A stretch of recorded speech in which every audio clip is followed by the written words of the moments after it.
coffee today. I put my hair up wet last night. Let's talk about school. So what did we do in textiles? We did embroidery was the theme this week. So there's a lot of different ways to do embroidery. You know, you could be doing hand embroidery, stitching details with wide long stitches, appliques, so that's when you like sew down like another piece of fabric or a decoration on top. You could do a reverse applique where you stitch to the back and then reveal it by like taking away the front of the fabric. Couching, sewing down fibers, yarns, and other attachments. There's machine embroidery, so it's where you, on a normal sewing machine, you have on the bottom like these little teethy looking things where the fabric goes through, and I think they're called feed dogs, and they kind of move up and down like in a rotating fashion, and that when the teeth are up, it grabs the fabric and moves it forward, and then they drop again. So it's kind of like the conveyor belt of the sewing machine. So if you have the feed dogs down, so you don't have them there, and then you change the foot, so the thing that sits on top of the fabric, to like a little round circle thing, then you can freely sew in kind of weird directions and stuff, so you can trace around a pattern. It's a little hard to control. You kind of got to adjust the length of the stitch and all that kind of stuff, but it's cool. That's another embroidery. So I'll show you some of the stuff that I did in class. Here's the machine embroidery. I'm trying to trace around a picture I drew onto the fabric. The fabric is wedged between these two wooden or metal hoops, or embroidery hoops, and that just keeps it nice and tight, because you want it to be as taut as possible when going through the machine so it doesn't wave around much and kind of fuck up the design. But here are some of the appliques I was doing, and some couching with this thread that I've been sewing down. Just, you know, trying to attach various different bits of fabric in different ways.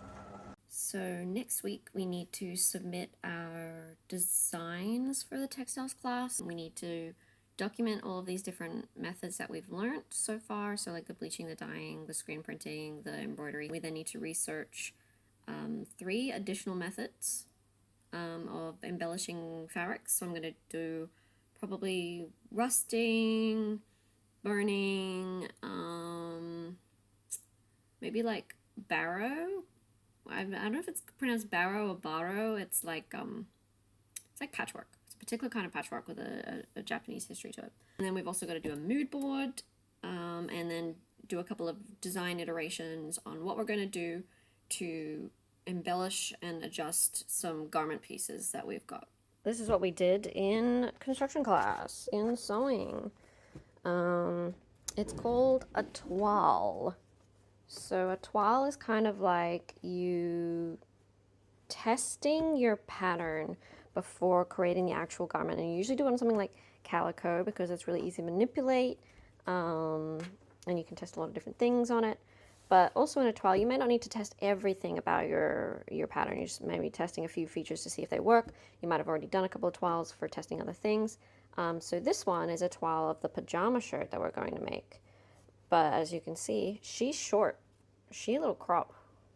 That's because the rest of the shirt doesn't matter, because it's just going to be following the same technique as these seams here, just continuing on. So on my toile, I've written my steps that I'm going to be doing when I do the actual thing. Though I'm fairly certain this collar is not the same shape as the pattern I've cut out. Essentially, I'll be using this as a reference next week when we start doing our patterning out our pajama shirts and things, which is our last major garment before finishing a couple more samples for the rest of the semester. And then we'll get assessed on everything we've made, and they're going to come back and be like, oh, like this particular thing you did for your zip, maybe you can redo this so it looks better, or you've learned new techniques now. So we'll have to go back and improve, but I've written notes for things that I need to remember, or improvements I need to make, like this one. I didn't fold the hem evenly, which is why on the outside the hem is even, but the inside it's not. It's supposed to bisect the overlocking. So I think I need to use a ruler or something rather than tape measure and pressing it down. But yeah, that's my little top toile, little crop. Fashion. I I feel like if it was maybe like a tiny bit longer, like if it wasn't above the Tito's, it might actually look okay. But yeah. Okay, so I need to talk to you about a thing I forgot to talk about last week, which is stuff from the this fashion history unit. I have all of my information on it in a PowerPoint I'm having to be made every week as part of my assignment, so I'm going to present it to you with my little avatar here. Our first bit is going to be about the first few decades of the 20th century and some fashion. Keeping in mind that this is extremely Eurocentric fashion history. That's the the modules that we're working on. So it's through that lens. Firstly, through the decades of 1900 to 1939, we had to pick something that was like an influential moment. We had things like World War One, the Ballet Russe, and I think the Recession was another one. And I picked the Ballet Russe because I had no idea what it was. So I'm like, well, we're going to learn something. So the Ballet Russe is essentially, it was a Russian ballet company where at the time, up until then, Russia had been a very closed off country. They had a whole bunch of political coups and things and McMurders and stuff, and suddenly they had a lot of refugees fleeing to Western Europe and bringing with them their culture, traditions. And some of this was very interesting to, like France and Western Europe's sensibilities. So they're like, damn, y'all's folk dancing, that's some whack shit. We're gonna co-opt some of that. And a Russian impresario, so an impresario is someone that organizes theater performances and stuff like that, formed the Ballet Russe. It was quite distinctive for bringing its like distinctly Russian narratives and stage designs. Like this, you look at this design up here, that is not a typical ballet costume. It would be now. Ballet has definitely evolved since then. I used to do ballet as a kid, which is why this topic kind of interested me. Ballet was very, it's already a centuries old art form, and it had some very rigid expectations. So, as with anything shocking and different, it gets absorbed and fascinated about and talked about. But yeah, so we kind of have to cover all these different elements when we talk about one of these influential moments. So we talk about the economics, politics, gender roles, culture and leisure to do with that thing. So I talked about how, in Paris in the 20s, it had a economic boom at the time. So ballet was enjoyed by the elite and reported in the news, where the drama of how different the Ballet Russe was, appealed to people from many socioeconomic groups. Because the ballet was based in Paris, and Paris was a massive fashion house at the time, fashion was inspired by its theatricality, and that was then enjoyed by the wealthy at the time as well. That in the middle there, that is the impresario Sergei, last name, Sergei Diaghilev. I don't know how to pronounce a Russian name, I do apologize, Mr. Sergei. But that was him, responsible for organizing, and he was a very influential man. So very much about mingling with the upper class and being like, hey, come check out my ballet, it's got some whack stuff. Unfortunately, yeah, the unrest in the USSR and the formation thereof drove a lot of Russians, including artists and performers, because of a shift in increased conservatism outside of their country to find refuge in Western Europe. So we ended up with a lot of artists, talented artists, designers, and performers now in Western Europe and bringing their influences to the fashion world. Notably, the Ballet Russe, as with a lot of ballet scenes, it was an organization where, design and lead roles were typically held by men, but women were performers, and in the Ballet Russe, more women were involved as costumiers and collaborative artists. Coco Chanel of, the Chanel label, was very strongly influenced by the ballet. And she even participated in designing some of the costumes. And yeah, here's some example of another costume scene in the Ballet Russe. So this is inspired by ethnic wear from Russia.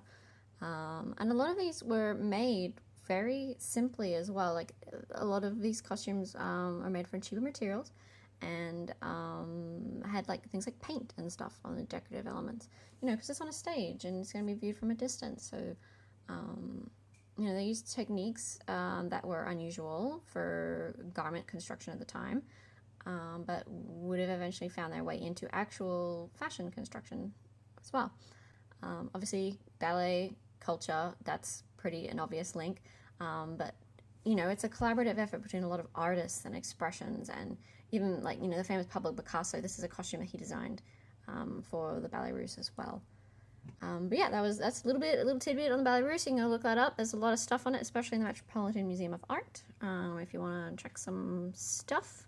But it's interesting to see how, you know, refugees have always been important to cultural development. Always. But yes, so looking at the early 1900s, the 1900s silhouette, this distinctive S-bend look, well, I think it was nicknamed the Gibson Girl. There's a lot of full bodice corsetry here, a lot of stays. These are unboned corsetries. There's a lot of layers in these garments as well. A lot of drapery inspired by the trend of Art Nouveau. A lot of delicate materials also from Art Nouveau. And you can see on the right here some Kentucky Derby attendees. So it comes across the waters as well to the US. In the 1910s, the silhouette shifted a little bit, so the bus line shifts up on the bus lines compared to the previous one, and very straight length, and these hobble skirts here, which were made fun of even at the time for restricting movement, but this was part of the aesthetic. This was the preferred silhouette. There was a lot of more usage of brighter colors and contrasting textiles here. And importantly, during the 1910s, we have World War I. So that influences fashion as well by introducing more masculine garb for women as they stayed at home and took on the roles that men were leaving behind as they go off to war. You know, they kind of wanted to keep that. You know, I think this is around the time that it became acceptable for women to wear pants. Big shock. Anyway. So 1920s, post-war, we have a longer, flatter silhouette. Like there's not a lot of curves here. Little hats, very cute and an excellent way to accessorize. After, you know, post-war, we have a lack of resources, so accessorizing is a good way to dress up an otherwise more simple garment. This was also a big thing on, oh my God, Europe went nuts for like Orientalism. They had a whole obsession with Egypt, and it brought in this whole thing of like makeup and the use of metallics in garments and stuff. And we're just like, oh, this aesthetic, we're gonna co-opt that. So as you can see, this is a more boyish look for feminine silhouettes. Post-war, women, you know, they try to push and keep the freedoms they had for working in more masculine roles and wearing more masculine garb and trying to keep that. This is also interestingly bias drapery, so it was not a thing in European fashion until sort of this time. So if you're draping on the bias, you're draping on the diagonal of a piece of fabric, and it produces some interesting effects, and that's revolutionary because there's a lot of expected ways garments are made, and you know we're starting to break those molds. And in 1930s, woo. Cinema, suddenly super important. What people were wearing in Hollywood is what people wanted to wear in fashion. We moved to a softer silhouette from the 20s, and we returned to a more conservative and feminine figure. So importantly here, 1930s, recession time, and you will notice throughout the 20th century, like whenever there is a recession, economic downturns, there is a return to more conservative values, a return to more conservative aesthetics or minimalism, and often for women, a return to feminine figures and lines, as you can kind of see here. But yes, that was the thing I missed last week, and now I have stuff to tell you this week. Next bunch of decades. 1940 to 1969, lots of stuff happening here. In the 40s, we have war. In the 50s, we have it's a fun time in the 50s. And then 60s, it's an even more fun time. Wow. But I have to pick one thing, and I couldn't pick another cultural element. All right, World War II. We are looking at, obviously, war has a massive influence on fashion, and has a lot of follow-on effects as well. So during wartime, couture and runway, you know, it's kind of not important. There are limited resources during wars as resources get diverted to the war effort. There is a more austere social climate. People are kind of a little bit more conservative and rejecting the excess and frivolity of high fashion. So in World War II, utility is the focus. Designers are focusing on what can be done with less. Now, just because couture isn't happening doesn't mean designers are out of a job. In fact, in Britain, there was a collaboration of designers specifically on trying to create garments that fit wartime restrictions on clothes and how much fabric could be used for things. So they made whole like lines and collections of, here is things by these top fashion designers. You probably know them from before the war, their names and things, but now they're designing these specifically for you, and look at them now. So yes, economics in World War II, we have less, we have a bit more of a suppressed economic system, less resources, supplies are rationed. This is particularly notable in the EU, for Britain. Britain has a lot of recorded history on this. You know, you could get coupons, and those coupons would be, okay, so if you want to buy a new dress, it's going to cost you this many coupons. If you want to buy kitchen supplies, this many coupons. Things for your kids, this many coupons. And it limited resources and resource spending during the war. The whole vibe was all about, you know, doing your bit and making more with less, and what you can do with what you've got. So you know, there's a lot of patriotism associated there. You can see this dress in the center here. This is a red and blue embroidered net dress. So it's actually made out of netting. It's upcycle work somewhere from World War II. But it's in patriotic colors, which were quite common at the time as well. Here are some coupons over here you can see. This was a very big thing in the UK, was using coupons, and this advertisement shows a way of recommending you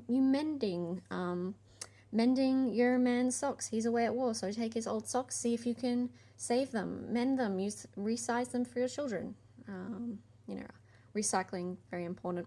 Again, just like World War I, women take more roles at the home front, working in factories, agriculture, and offices, even more so than World War I. You know, they were like, oh, we've done this before, we can do it again. Even more so now. So women's clothing was influenced very strongly by like the military style, with more masculine suits, shoulder pads being a straight thing, straight lines and silhouettes, and workwear was commonly made out of materials not needed by the war. So funnily enough, that's denim. Because when we started a massive use of denim, it wasn't needed by the war, so denim became very much commonplace in fashion. Rayons, calicos, ginghams, that kind of thing. So it's interesting, you know, when things don't get used in one place, they get used in another. And again, hope, very important during a wartime. So Hollywood, cinema, still very important. It's interesting because the experience of World War II in the UK versus the US, very different. Obviously, the US not being at the home front until after their involvement with Japan, but it meant their fashion influences were different too. So over in the US, we have more of a focus on leisure wear, and you know, when we're producing Hollywood, it's kind of a more, you know, casual leisure wear was more of a thing.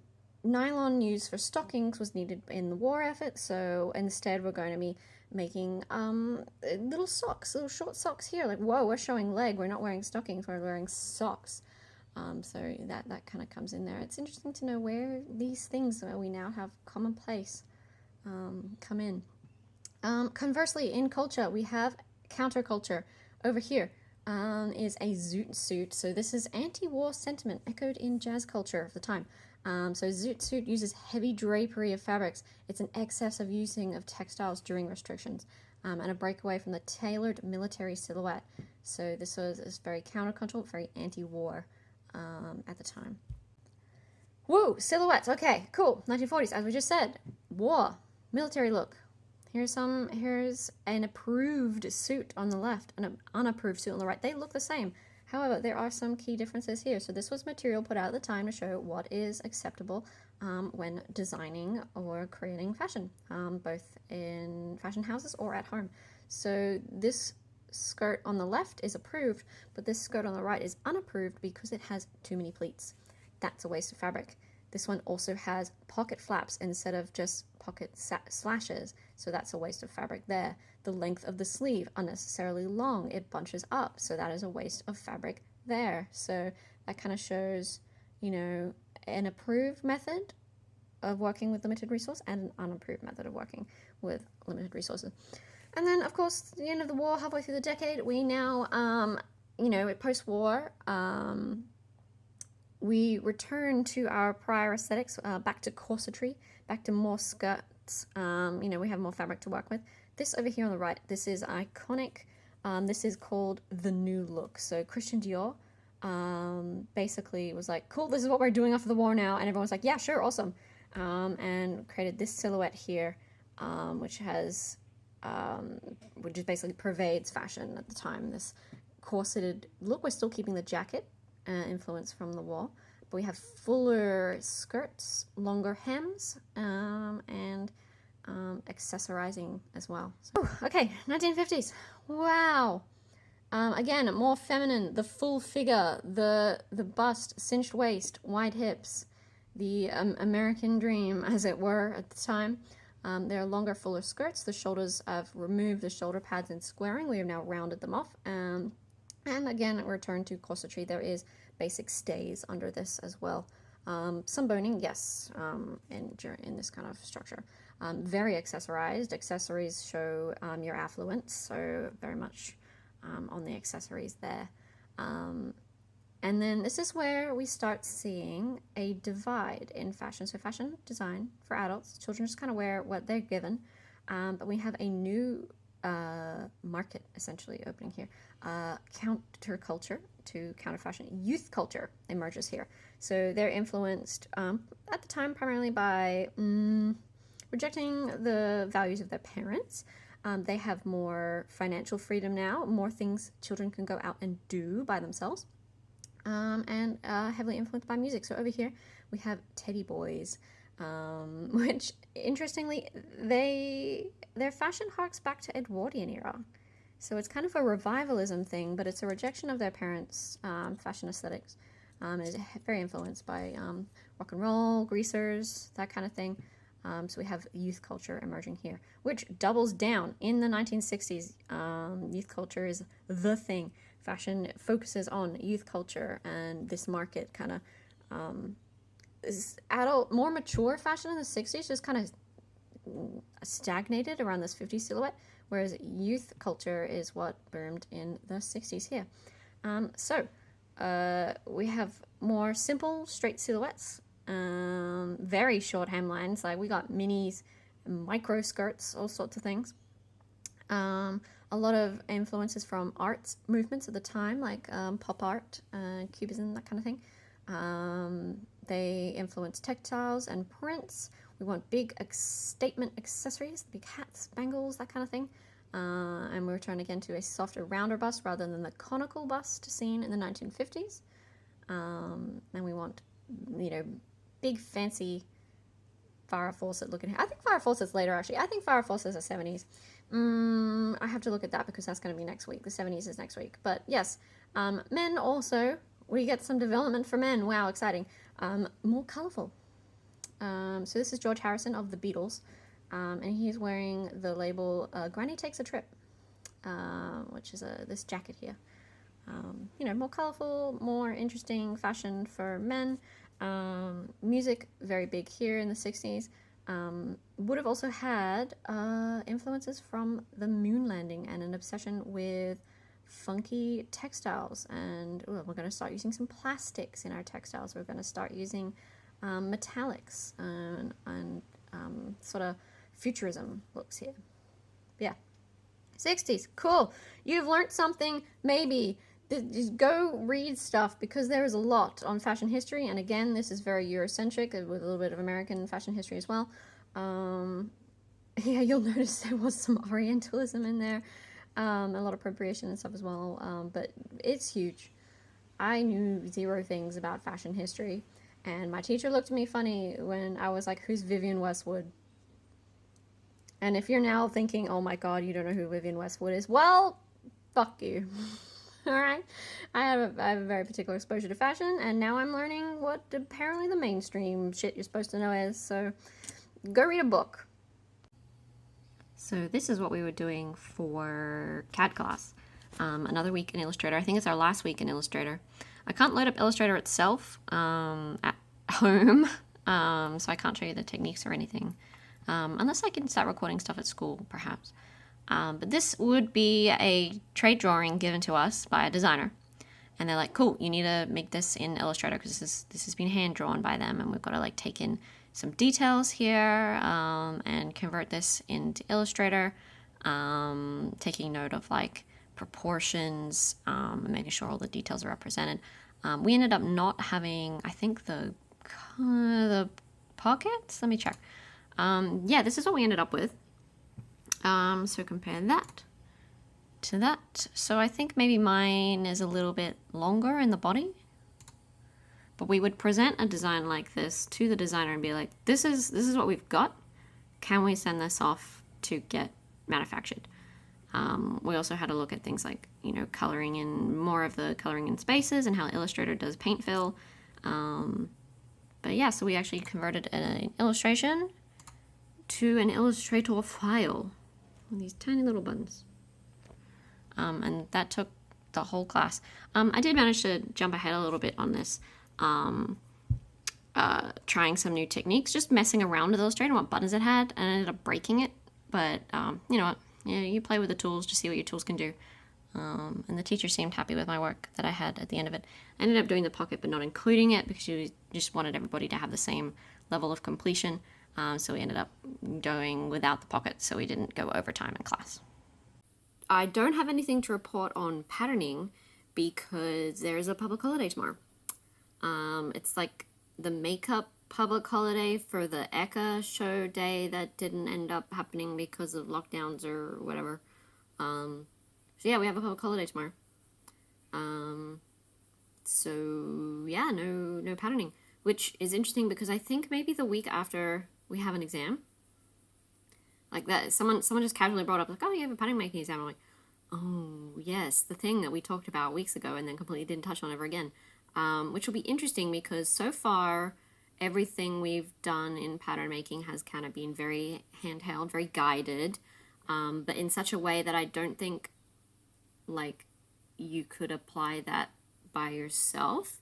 So, you know, you're shown how to pattern up particular like colors and sleeves and things, but if someone's like, okay, pattern up this type of color or sleeve, and you hadn't experienced it before, it's like, what knowledge can you use to apply? Like, I think I'll be okay because I've been forced to like reverse engineer a lot of what the teacher has been saying in order for me to understand it. But it'll be interesting to see what they give us. If they're like, cool, here's this design of blouse with all these odd like splits and facings and yokes and whatever, and we're gonna be like, how do we apply the knowledge we have to this? Just because of how handheld we've been so far. So we haven't actually been taught how to do things ourselves yet. Yeah, that'll be fun. Yeah, public holiday tomorrow. Whee! What am I gonna do? Probably LARP. You know, LARP. That's all I talk about on Fridays is LARP. Once again, if you're in Brisbane and you haven't come try out LARP, you should do that. Hit me up.